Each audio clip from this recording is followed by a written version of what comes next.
Graça e a paz do Senhor Jesus, estamos aí com mais uma reflexão teológica.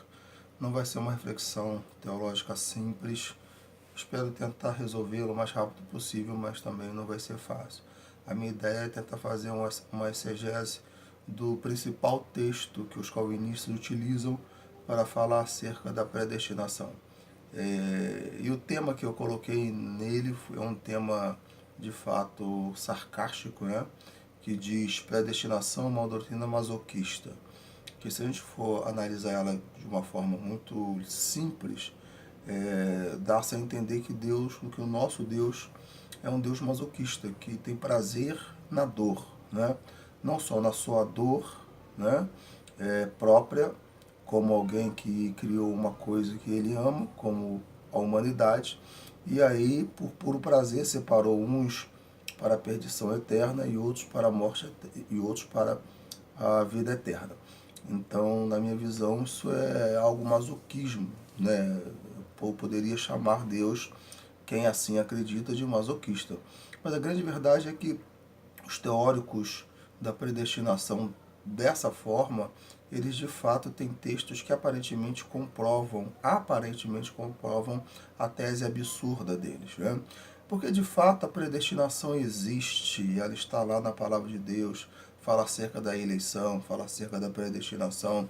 A questão é a interpretação que eles dão para isso, uma interpretação completamente esdrúxula, estapafúrdia e que de fato nenhuma lógica que é espiritual ou humana poderia concordar com isso. A predestinação existe pelo fato de duas formas. Número um, Deus predestinou alguns para uma função específica. O apóstolo Paulo ele diz isso, ele fala que Deus o predestinou desde a fundação do mundo. Predestinou aqui a salvação? Não. O predestinou a ser apóstolo dos gentios. Isso está claro quando ele diz isso. Isso está claro, né? A outra questão é que Deus predestinou sim, mas predestinou nações, predestinou povos, de preferência o povo de Israel. Deus predestinou o povo de Israel. O texto que os calvinistas utilizam para tentar embasar a teoria da predestinação do indivíduo para a salvação ou para a morte eterna é exatamente o texto que nos revela essa verdade. E aí nós vamos tentar fazer uma exegese dela agora. Diz assim: digo a verdade, isso é Romanos 9, versículo de 1 a 31. Digo a verdade em Cristo, não minto, minha consciência o confirma no Espírito Santo. Tenho grande tristeza e constante angústia em meu coração, pois eu até desejaria ser amaldiçoado e separado de Cristo por amor de meus irmãos, os da minha raça, quer dizer, do meu povo, né? Da minha comunidade. Quer dizer, ele começa falando acerca de um povo, de uma nação. Ele o usa como exemplo, né? Mas o tema principal aqui desse texto é exatamente a nação de Israel. O povo de Israel. Aí ele confirma aqui no outro versículo. Deles é a adoção de filhos, deles é a glória divina, as alianças, a concessão da lei, a adoração no templo e as promessas. Deles são os patriarcas e a partir deles se traça a linhagem humana de Cristo, que é Deus acima de tudo, bendito para sempre. Amém. Não pensemos que a palavra de Deus falhou, pois nem todos os descendentes de Israel são israelitas. Aí aqui ele já começa a tentar trazer a eleição, a predestinação no campo individual, né? Dizendo que nem todos que nasceram em Israel é israelita. Mas aqui ele está falando não no sentido de salvação, está falando de coração, né? Está falando de mandamento, está falando de conduta. Ou seja, já que eles não seguem o que a nação israelita tem que seguir mediante a lei, então, por uma questão de lógica, não participa, não é de coração participante do povo de Israel. Tem um nome, mas não é. É a mesma coisa, por exemplo, dentro da igreja, quando muitos se dizem cristãos, como muitos se dizem evangélicos, mas têm atitudes de ímpio, né? Quer dizer, eles têm nome de evangélicos, mas na verdade são ímpios, porque praticam coisas que são completamente diferentes do universo evangélico, do universo da palavra de Deus. É dentro desse contexto que ele está falando, não no contexto de predestinação individual para o inferno. Nem por serem descendentes de Abraão passaram todos a ser filhos de Abraão. Pelo contrário, por meio de Isaac, a sua descendência será considerada, noutras palavras. Aqui ele já coloca uma outra situação, né, que é acerca de Ismael e Isaac. Né? Quer dizer, Isaac era filho da promessa. Ismael era filho da concubina. Então ele aqui já coloca o exemplo de Ismael, né, com relação a essa questão. Olha, da mesma forma que, na verdade, né, Ismael, que não era filho da promessa, não era necessariamente filho de Abraão, porque não estava prometido a ele uma grande nação para ser a menina dos olhos de Deus. Da mesma forma, algumas pessoas, infelizmente, acabam entrando nessa situação por conta própria, que era de Ismael. Não é que Deus predestinou aqueles que, na verdade, faziam parte da comunidade israelita e de coração não era. É que ele utilizou o exemplo, né, de um para com o outro. Pois foi assim que a promessa foi feita. No tempo devido virei novamente e Sara terá à luz um filho. E esse não foi o único caso. Também os filhos de Rebeca tiveram o mesmo pai, nosso pai Isaque. Todavia, antes que os gêmeos nascessem ou fizessem qualquer coisa boa ou má, a fim de que o propósito de Deus conforme a eleição permanecesse. Aqui mais um versículo que eles trazem para a questão pessoal. Né? Mas eles fazem uma analogia, o apóstolo Paulo faz uma analogia. Ele pega Isaque e Jacó, que foram pais de uma nação, né? E colocam eles como eleitos no sentido de nação, ou seja, através deles, do lombo deles, viria nações. Né? Então, quer dizer, uma nação seria aquela, filho da promessa, né? Que iria herdar os mandamentos de Deus, as promessas de Deus, os preceitos de Deus, e o outro não. É simples assim. Né?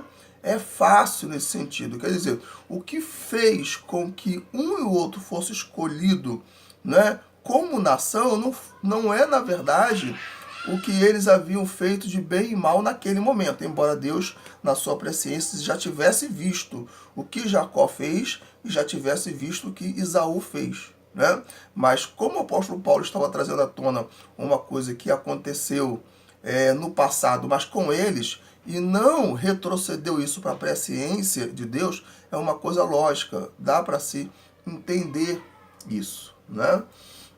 Como está escrito, amei Jacó, mas rejeitei Esaú. Aí pela história, a gente vai ver de maneira nítida e clara do porquê que Deus havia escolhido Jacó e do porquê que Deus havia escolhido Esaú. Por isso a narrativa do que eles fizeram. Né? Se de fato não tivesse havido importância há milhões de anos atrás o que um e o outro tivesse feito, Deus nem teria permitido que isso estivesse escrito lá.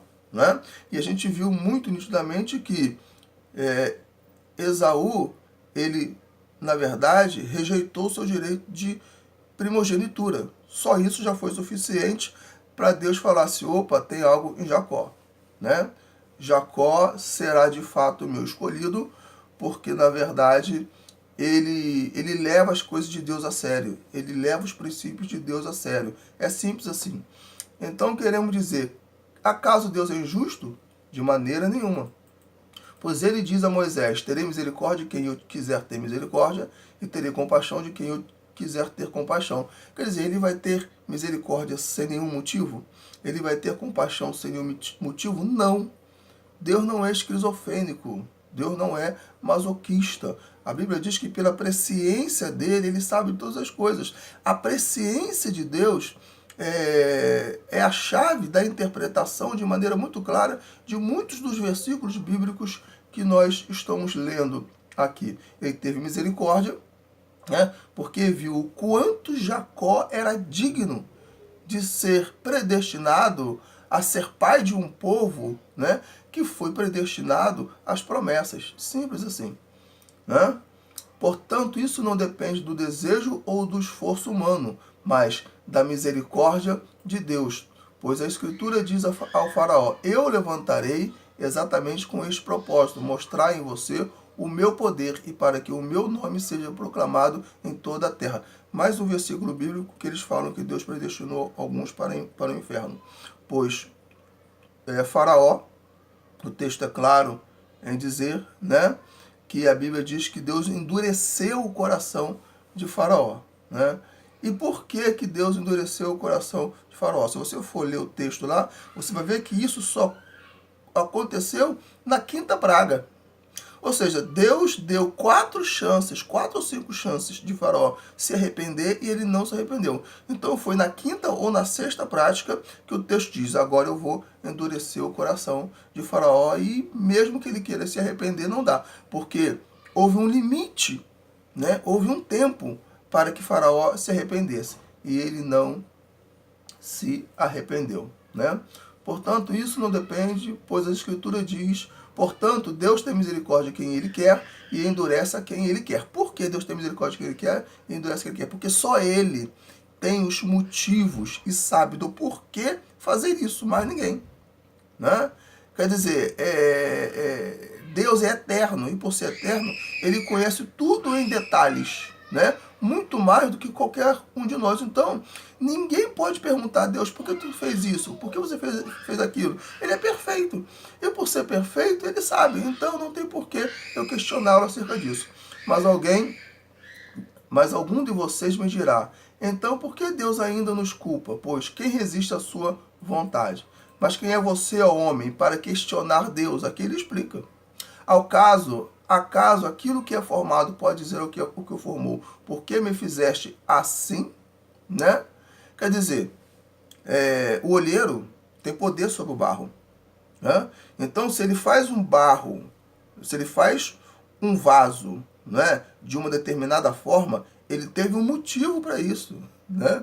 Ele teve um porquê para isso. Né? Mas foi ele que fez, ele é dono. Está na cabeça dele. Isso é uma coisa lógica. O olheiro não tem direito de fazer do mesmo barro um vaso para fins nobres e outro para uso desonroso, né? Mais um texto que ele coloca. Porque aqui ele já começa a mesclar, e ele já coloca a questão das nações, né? Quer dizer, o mundo, né? O mundo de uma maneira geral foi destinado à ira, à perdição, por causa do pecado de Adão, né, e Eva, e também porque por causa desse pecado, a Bíblia é clara em dizer que o mundo foi entregue a Satanás. O que o apóstolo Paulo diz? Né? Que o mundo inteiro jaz no maligno. Na tentação no deserto, acerca de Jesus, o Satanás fala uma coisa bastante interessante, diz assim, tudo isso te darei porque a mim foi me dado. Né?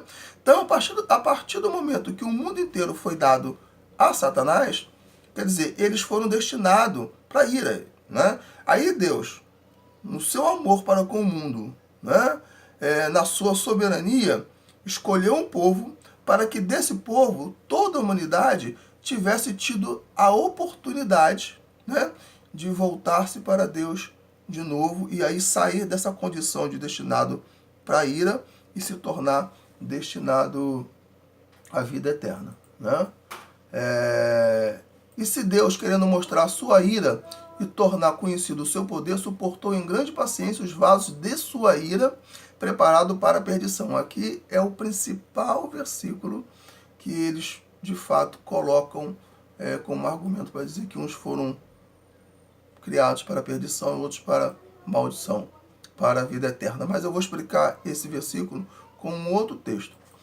Quer dizer, se ele fez isso para tornar conhecidas as riquezas de sua glória aos vasos de sua misericórdia que preparou de antemão para a glória, ou seja, a nós, a quem também chamou, não apenas dentre os gentios, mas também dentre os não apenas dentre os judeus, mas também dentre os gentios. Aqui ele está falando da igreja, né?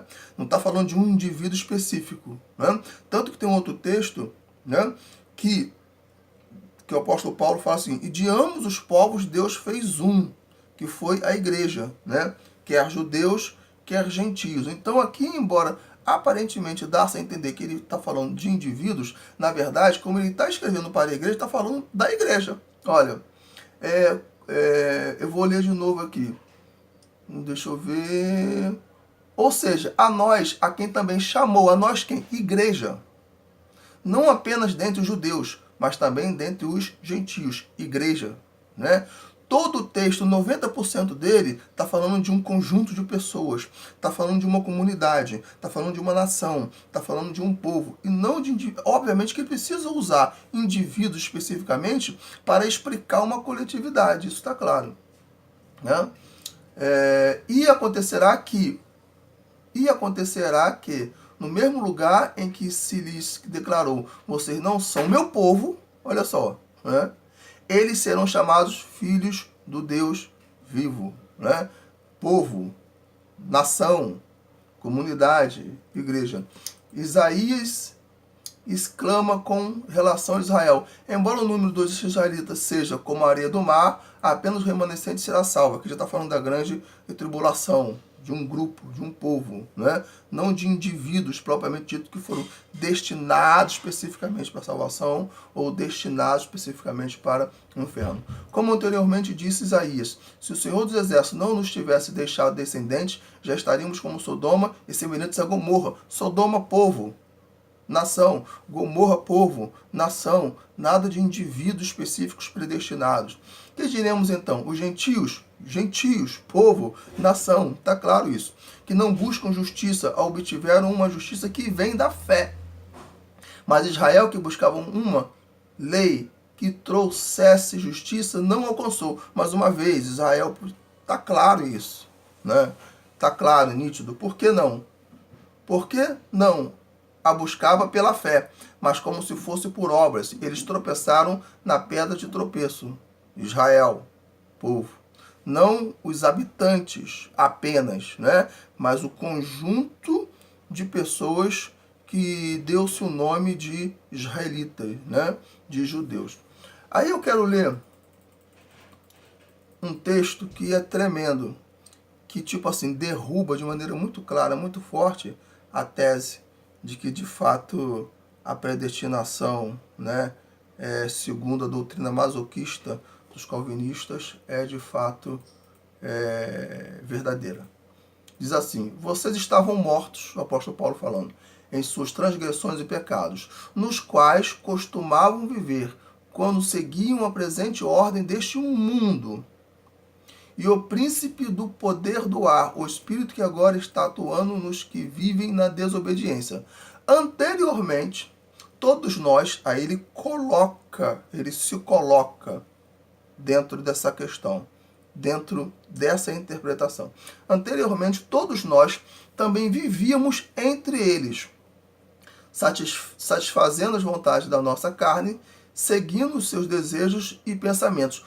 Como os outros, olha só que o apóstolo Paulo, éramos, ele coloca também dentro dessa questão, éramos por natureza merecedores da ira, né? Ele poderia ter colocado aqui também filhos da ira, né? Porque merecedores e filho dão no mesmo, né? Na minha visão. Então eles pegam um versículo lá do capítulo 9, isso aqui é o texto de Efésios, capítulo 2, versículos de 1 a 5, né? Então ele pega um texto lá e diz: Deus criou alguns destinados para a ira. Mas ele se coloca também como destinado para a ira na época que ele estava perdido, né? Então, quer dizer, ele mesmo se coloca como predestinado ao inferno antes de conhecer Jesus. Quando ele conheceu Jesus e teve uma experiência com ele, aí ele sai dessa condição de destinado, entre aspas, de predestinado. Porque o que predestina, né, não é o indivíduo especificamente em si, mas é a condição em que ele está, né? A comunidade que ele faz parte, né? No nosso caso, igreja, quem está no mundo, fazendo as coisas do mundo, né? Se deliciando com as coisas que no mundo há, por isso que Jesus diz: não ameis o mundo, nem o que no mundo há, né? Porque o amor, quem ama o mundo, o amor do Pai não está nele. Então, quem está dentro dessa circunstância do mundo, auto se predestina para o inferno. Quem sai dele, auto se predestina para o céu. É simples assim. E para terminar, eu quero ler um texto aqui que diz assim: Isaías 43, de 1 a 4. Né? Aí que a gente vê que a predestinação, ela está falando acerca de comunidade, acerca de nação, acerca de povo. Diz assim: mas agora sim diz o Senhor que te criou, ó Jacó, e que te formou, ó Israel. Não temas, porque eu te remi. Chamei-te pelo teu nome e tu és meu. Ele coloca aqui, né, como indivíduo, como pessoa, que está representando uma nação. Né? Porque aqui, Isaías está falando para uma nação que já tinha já milhares de anos que nasceu e que foi formada. Mas utiliza a figura de Jacó, que era o pai, como nação. Quando passares pelas águas, estarei contigo, e quando pelos rios, eles não te submergerão. Quando passares pelo fogo, não te queimarás, nem a chama arderá em ti. Porque eu sou o Senhor teu Deus, o Santo Israel, o teu Salvador. Dei o Egito por teu resgate, a Etiópia e a Sebá em teu lugar. Quer dizer, para que Deus tivesse Israel como povo peculiar, como propriedade adquirida, em algum momento na eternidade, né, ou naquele período ali em que Deus estava pensando em escolher um povo, né, como a terra foi dada a Satanás por causa do pecado do homem, ele fez uma troca. Pô, mas a Bíblia diz que do Senhor é a terra, é a sua plenitude, o mundo e aqueles que nele habitam. Isso é inquestionável. Mas da mesma forma que tem esse texto que diz que do Senhor é a terra, a sua plenitude, há também em Mateus dizendo que a terra foi dada a Satanás por causa do pecado. Né? Então, como Deus é um Deus legalista, né, é um Deus de legalidade, né, e já que o homem entregou o sistema do mundo, né, o que nele contém, entendeu, para Satanás, aí Deus, por trabalhar com a legalidade, ele quer escolher um povo, vou escolher um povo, e você pode ficar com esses países, com essas nações. Estão me entendido? Espero que você assista, né? Porque infelizmente a grande maioria é preguiçosa e não gosta de assistir nada que tenha mais do que 5 minutos. Mas graças a Deus, Deus te abençoe. Amém.